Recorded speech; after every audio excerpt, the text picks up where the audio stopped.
Hello everyone, thanks for tuning in to today's first video. We're doing the third autumn 2020 update for today's first video. So we're looking at June data for this one and for next week as well. This week we're dealing with the CT for June, and then next week we'll deal with England and Wales precipitation, rainfall for June as well. So I'll get on that for you very shortly. Just to say that we've got GavsWeatherVids Study Roundup coming up later on today. It'll be your Sunday afternoon eclectic mix of this and that.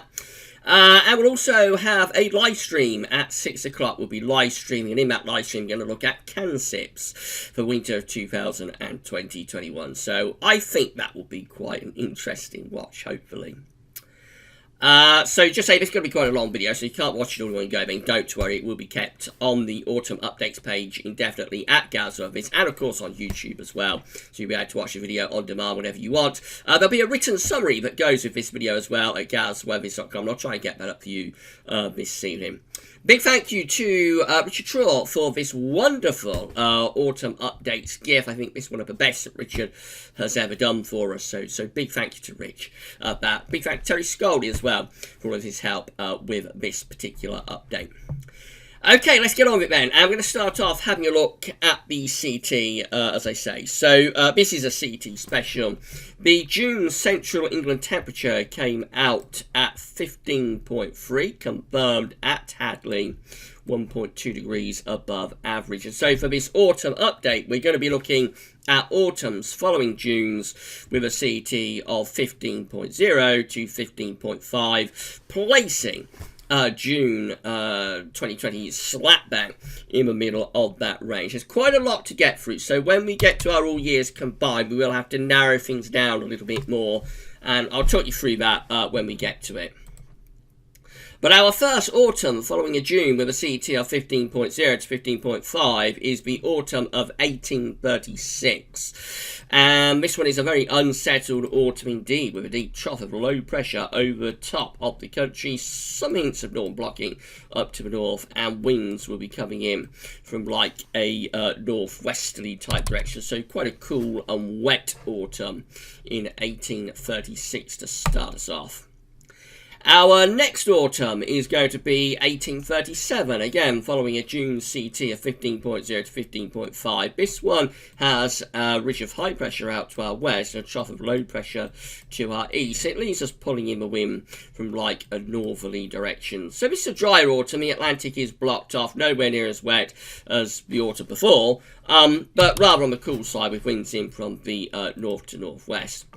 The next autumn is 1850, again this one with above average heights up to our north and below average heights to our south and southeast. Again, probably quite a dryish autumn. The Atlantic's very blocked there, so we're not bringing in deep low pressure off the Atlantic, but it is a little bit on the cool side, you would have to say, with winds in from the north or from the northeast too.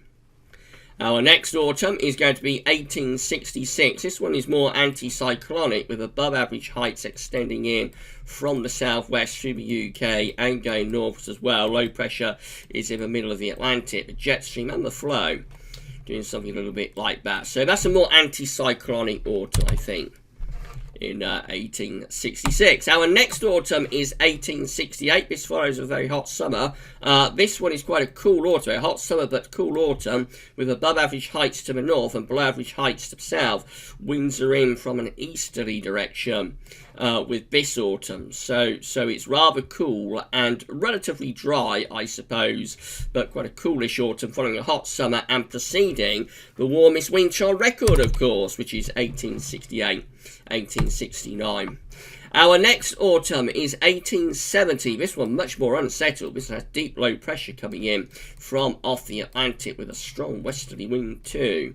So the autumn of 1870 is a very, very unsettled autumn indeed. Very Atlantic driven, wet, probably quite a mild autumn though, with winds in from the west. This one also looks quite a wet autumn. This is the autumn of 1877, again with below average heights over to the east of the country, jet stream doing something a little bit like that. A cool and wet autumn is very probable in 1877. Loads here from the 1800s. Our next autumn is 1878, again following a June CT of 15.0 to 15.5. That must be quite a hot June, I would have thought, back in the 1800s. So there's plenty of them, interestingly. So this one, of course, is setting up the severe winter of 1878, 1879, and this one has loads of northern blocking, lots and lots of high pressure within the northern latitudes, extending down into North Atlantic, deep low pressure across the north and the west of Europe. Jet stream is on a southerly track. So yes, the blocking is setting up through this autumn for the winter. It's a wet autumn and gets cold. It starts quite warm, actually, I think, in September of 1878, but things do get colder as the autumn progresses, and November is quite a cold month, setting up the severe winter of 1878-1879. Next up, we've got the autumn of 1887. This one, again, with above average heights out to our northwest, below average heights through much of northern, central and western Europe. The jet stream with this is going something a little bit like that. So, yes, we're looking very unsettled, cool, wet autumn in 1887. Very wet autumn indeed, and quite cold. The next autumn is 1889. This one is more blocked, with above average heights to our northwest, below average heights to our south. Winds are in from an easterly direction. So that's quite a cool autumn as well, but it is a much drier signal for the autumn of 1889. And then we have 1897 showing up next, and this is a much more anticyclonic autumn with high pressure centred pretty much over the top of the country. Below average heights are pushed south. There's lots of dry weather with this autumn. And probably not overly cold, actually. It could be quite a warmish autumn, I think, in 1897. But the main thing is that it's anticyclonic. And so, therefore, you would have thought pretty dry. We have a long gap then through to 1917. Our next autumn, following a June CT of 15.0 to 15.5, is the autumn of 1917. And this one is a very unsettled autumn. Very wet too. High pressure to our southwest, deep low pressure over to the north of the country. Very strong flow from off the Atlantic. So this is a wet and quite cool autumn. Very Atlantic driven. In the autumn of 1917.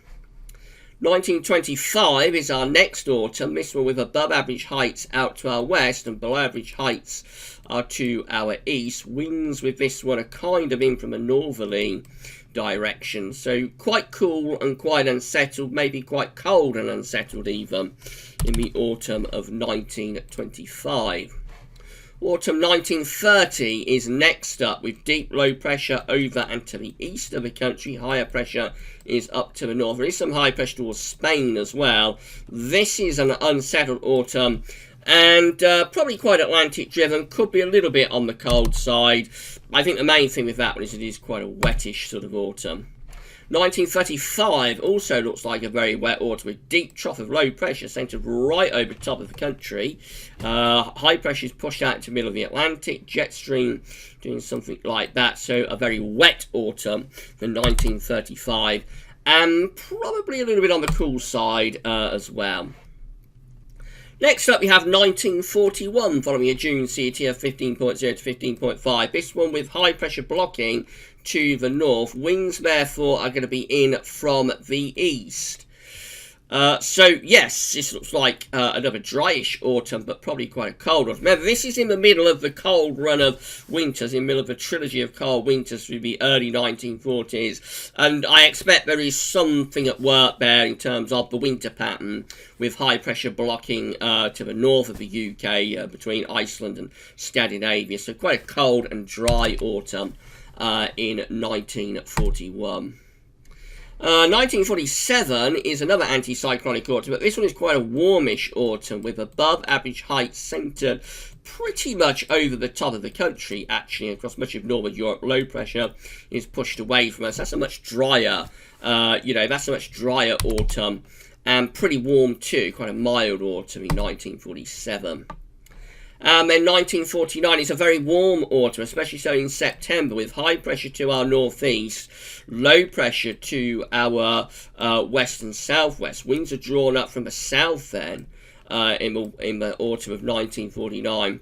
It's a mild but also, or quite warm actually, warm autumn, but also pretty wet too. Okay, so we're around halfway through this autumn update. I'm going to pause the video there, get some little drink of water. Why don't you go off and get yourself a cup of tea and maybe a couple of nibbles, perhaps a couple of biscuits or something. Well, I won't be having biscuits because I'm still on the diet, but I'll get myself a drink of water, you get yourself a cup of tea and some nibbles, and we'll meet back very shortly. We'll go through the second half of our autumn 2020 analogues. So I'll see you very soon.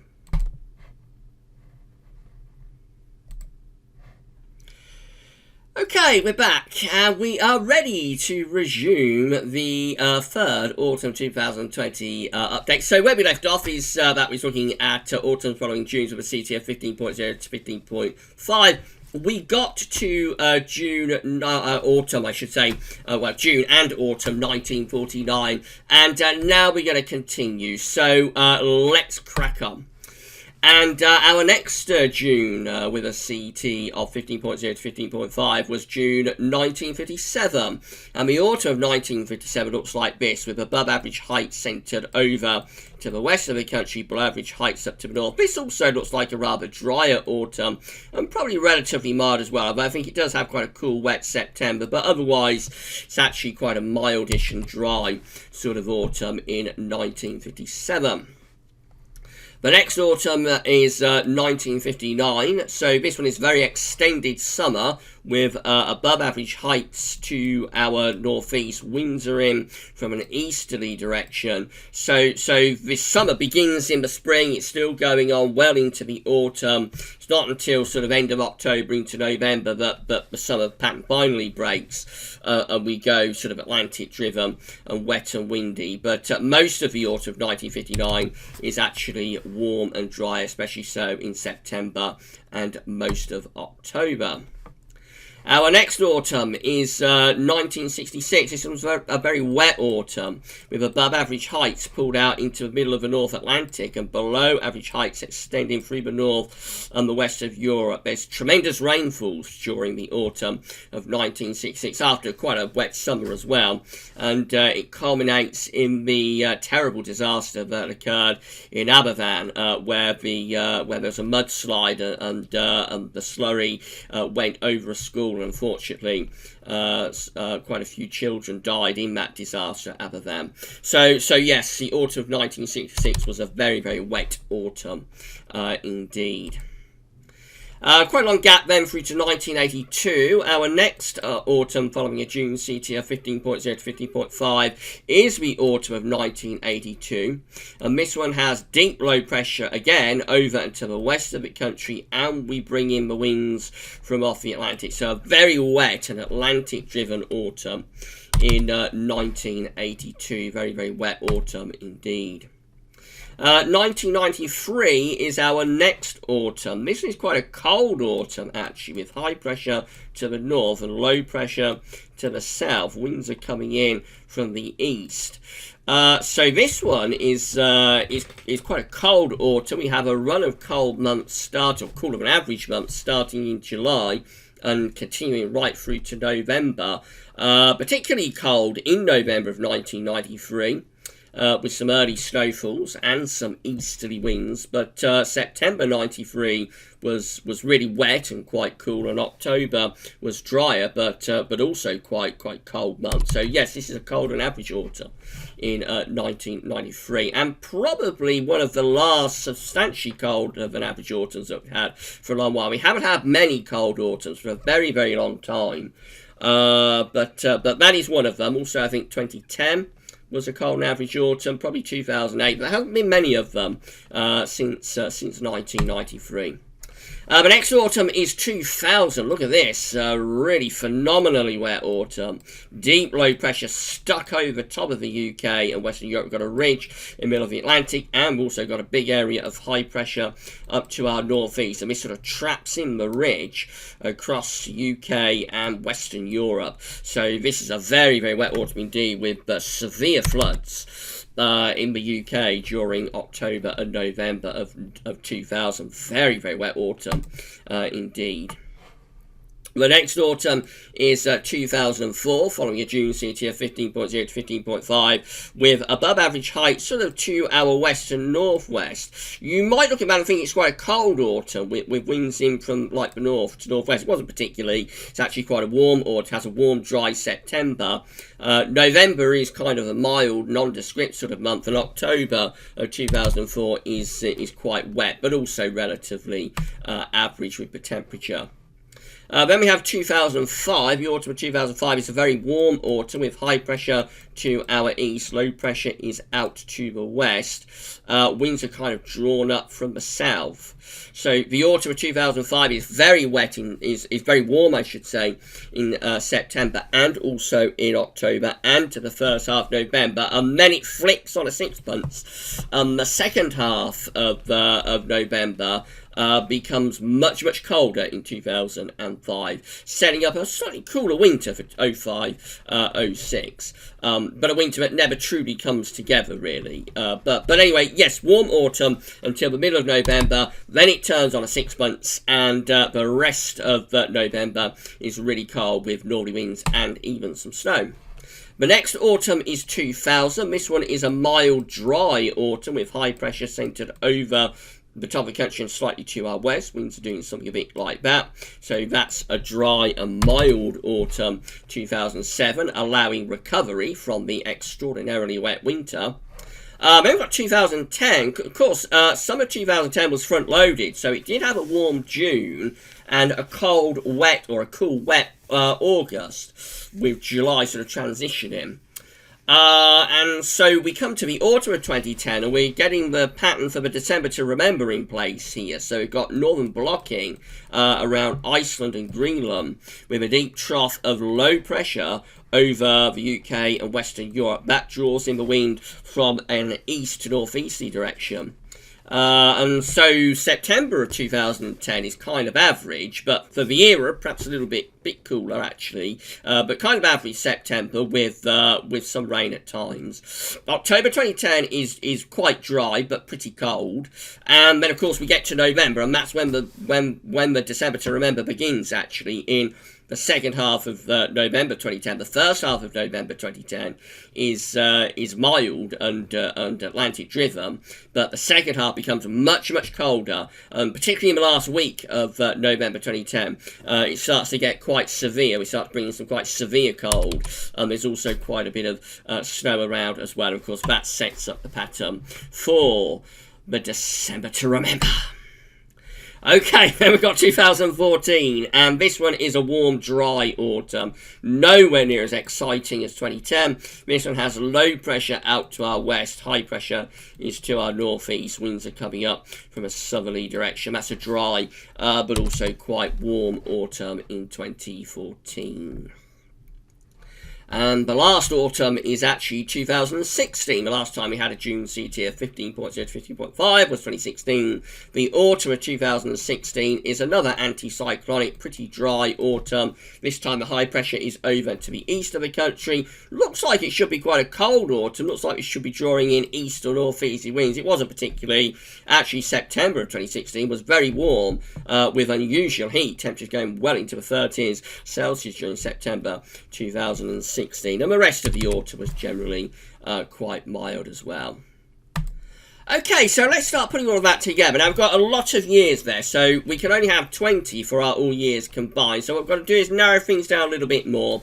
So we're going to be narrowing things down to all Septembers combined, following a June CET of 15.2 to 15.4 this time. So they've excluded the Junes with 15.0, 15.1, and also 15.5 CTs, and we're just looking at those autumns, but are very close, of the closest autumns, of the closest Junes, I should say, to June 2020 in terms of CT. So June CT, 15.2 to 15.4, all Septembers combined. It looks like this. It's an anticyclonic signal with above average height centred over and just to the north of the country. Winds are probably going to be coming in from an easterly direction, so a dry and relatively warm September probably favoured there overall with our all Septembers combined.